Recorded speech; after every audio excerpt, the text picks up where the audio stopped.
Thank you everyone for joining. So the topic that I'm going to bring in front of you is about Next.js caching. I say that don't go south, but we are in south. I'm in Bangalore. Here south is basically don't go too deep, too bad, and all these things. So this short talk is not about teaching you Next.js caching, but rather how probably Amitabh Bachchan used to do for polio. And then it came hamare do, hum do, hamare do, kind of awareness. So we're going to keep the awareness and very quickly, and if you have any other questions, further questions, we can catch up. So how many of you worked on Next.js? I want to see all the hands up. Yes, so I've been working with Next.js almost from the beginning, and there are a lot of applications that we have developed in-house for my customers. It's cool developing with Next.js, As a developer, you feel really cool. But when it comes to fix something like things with cache, and it's a bit dangerous, right? So that's why we want to bring certain awareness so that once you go out of this room, you think about them and try to incorporate. I'm Tapas. Pritesh has introduced me well, so I'm not getting too much into it. You can find me on LinkedIn. I have a YouTube channel where I teach things. So yeah. Okay, so this is a scenario, very regular scenario, that a customer picks up a phone and then say that I do not see changes, okay? And the developer thinks like, oh, I have made all sort of optimizations. What happened? Of course, there could be multiple things that might play a role over here, but hardly we think of something which is like a stale cache. Did I say cache? How do you pronounce cache? Cash? Rokra, money? Have you heard anyone pronouncing it like catch? Yeah, people do that. So, of course, idea is not to teach you like how to pronounce cache. Let's make it cache for this particular talk. But we need to understand some of these terminologies to understand cache and the Next.js, how it kind of manages things. First is cache itself. So when I was introduced to cache first time, it was like all above the head. And the best way that I could create the analogy is a coffee shop. And then I try to bring that analogy in my mind forever, and I feel that I understand it to some extent. So once you go to a coffee shop, you order for a coffee, the waiter goes back, somebody makes the coffee for you, serve the coffee. Now your friend want to order for one more coffee, the waiter goes back, again coffee gets made, it comes to you. It takes time. Now imagine a coffee shop, probably you will never go there, that they have already made some coffees for you. The moment you say cappuccino, you get it very, very quickly, right? Because the coffees are already made. He doesn't have to make, right? So that's cache, basically. But what happened over the period of time, the coffee gets old. That's stale cache. So what the waiter has to do is to tell the server is, hey, this is cold, or probably the milk has gone bad. Do you have more coffee in store that you can make? So he revalidates. What the guy does, he grab all those, probably the cold coffee, create the new coffee for the order, and that's the invalidation happen, and the coffee gets served. That's how I remember caching. So we're talking about Next.js 15 caching. How many of you are using Next.js 15 on production? How many of you deal with cache or cache-related problem? Have you done anything in the recent past? Excellent. So Next.js cache is smarter, very deeper, but what I find is trickier. Why is it trickier? Because it has lot of things, lot of offerings for us. What we need to know is what exactly I need for my use case. Focus on that. Don't worry about what certain app is doing or who is talking about how they manage cache. So that will be my advice for it, and that's the crux of this talk. The way that we get data from remote server, we all know Fetch API. All of us know it's a JavaScript web API, right? And for getting the resources from the remote server, from the client, fetch is the way. And while doing this fetching, you manage the cache using something called the cache property. Now there are multiple options available for you, right? When you do the fetching of data from the remote server, by default in Next.js 15, Next.js 14, the behavior was different, 15 behavior is different. By default, it's not going to cache anything. That's what I say. But if you want to force cache that, you don't have to get the similar kind of response for the similar kind of request, you can force the cache using this property called force cache. You can also say that I don't want cache ever. Or whenever I make the fetch call, I always want to get the refreshed data. Even if I'm getting the same data, you can say no store. So it is again, you have to determine like what is your use case and when you have to go for one of this. Any of you use things like revalidate? If you use revalidate, you know that you specify for how long you want to put a lifetime for a cache, whether it is never, passing 0, false, lifetime, or a particular number that for 10 seconds I want to kind of put in the cache, and then you want to revalidate. I have given an example of revalidation. So fetch is one way that you fetch the data, and there you can configure your cache.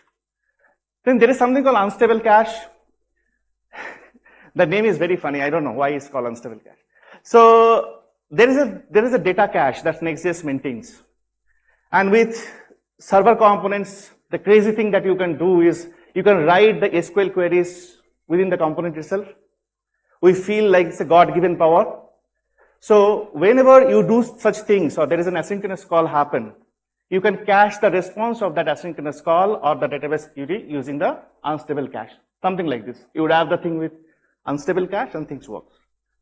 But you have to really understand that what is the use case again for the unstable cache. Are you going to use unstable cache for everything? May not be. Whenever it is critical for you to cache the output of a query, SQL query maybe, you want to use that. Then you have revalidate path and revalidate tag. These are all like on-demand caching. User submitted a form, sent an email, and you don't want to serve the stale data, you want to cache it. So you can use revalidate path or revalidate tag. So these are ways that you should be able to achieve caching in Next.js. Any of you aware of this cache pyramid? Any hands? Okay, so if you ever want to debug caching in Next.js, please take a printout of this. This is called cache pyramid, and let's go from bottom to top. This is how Next.js understand and cache things.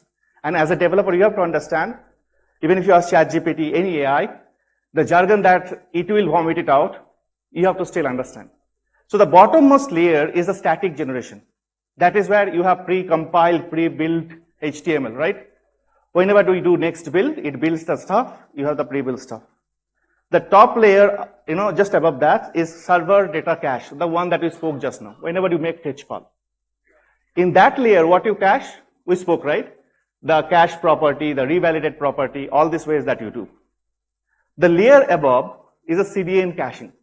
People who are, deploying their stuff on Vercel Edge network, they cache the thing, right? That's the caching stuff. And the topmost is your client, their browser, the in-memory, and all those things.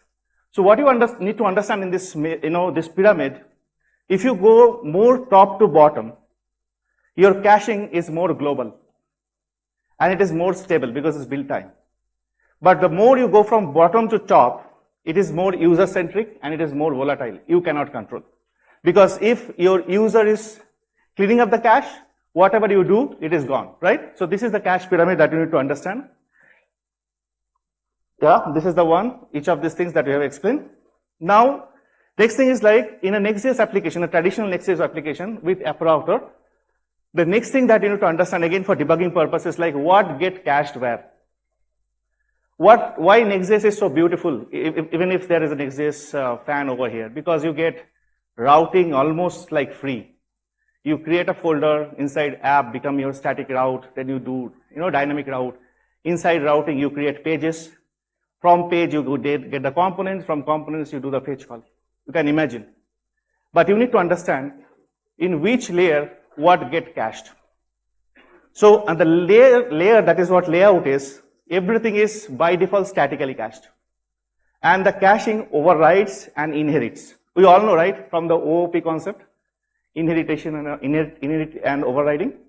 So if you are not overriding any of the caching system into your individual page that is inside layout or in any component that is inside the page, by default, you can inherit the caching system that is given by Next.js, and that is set at the layout level, which is statically cached. But you can definitely override it because you don't need the caching always, right? So that's the reason from the statically cache at the page level, you can make it like dynamically cache. Or in the component level, you can actually do the fetch all these caching parameters that we have discussed. Here is an example. The layout is for static, is statically cached, but in the same layout, the page is saying dynamic. So what will be the overall behavior of that route is dynamic caching.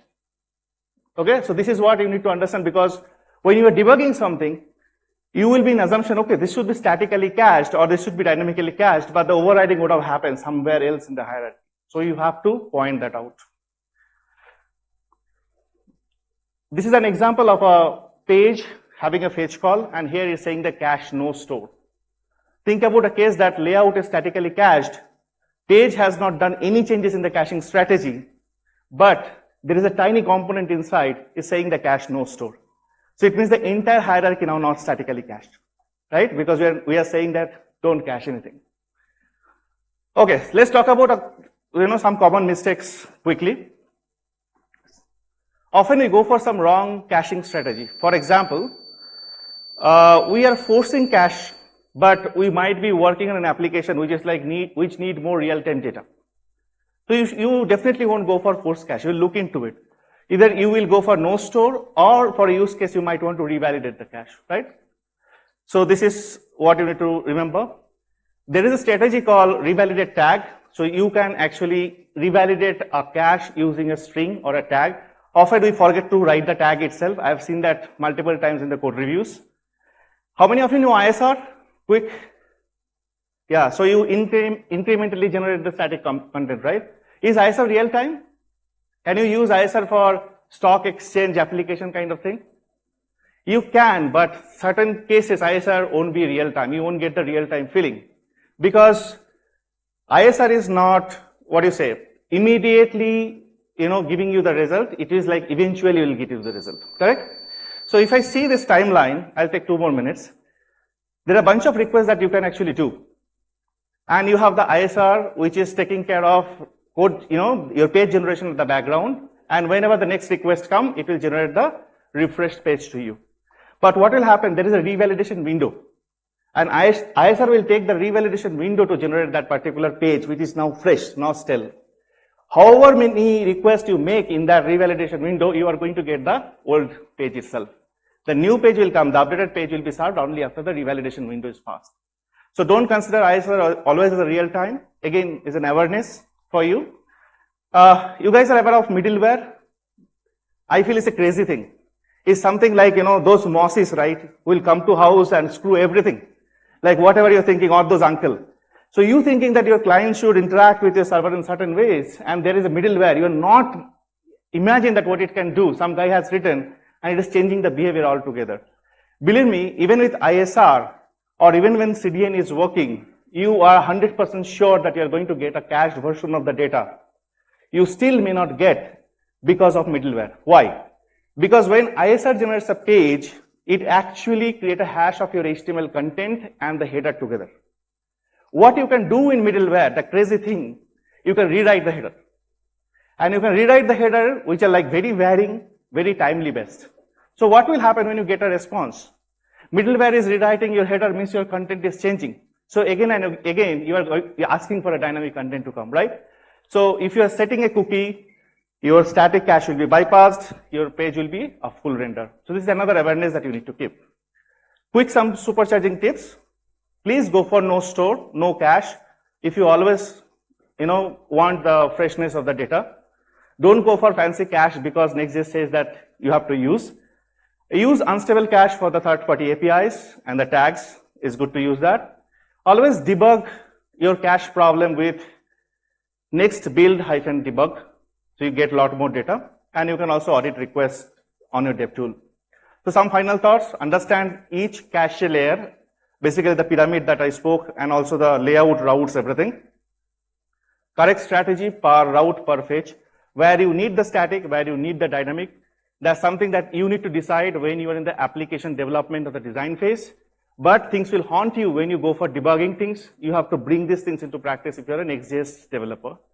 And then, of course, use tags and revalidation, because that's one way of get out of the stale data. So you will definitely do it when user interaction is very important. Like you submit a form, and you have to make sure that after form submission, you want to give the fresh data to the user. So if these cases are there, please consider some of these things. And some wise guy has told this. There are only two hard things in computer science. One is cache validation and one is naming things. Second one you all know. I hope the first one is also you realize and you kind of win over it. So with that, please let's stay connected. We are a bigger developer community. Give a big hand for the developer community. Thank you very much. If you want to get connected, you can. Thanks a lot.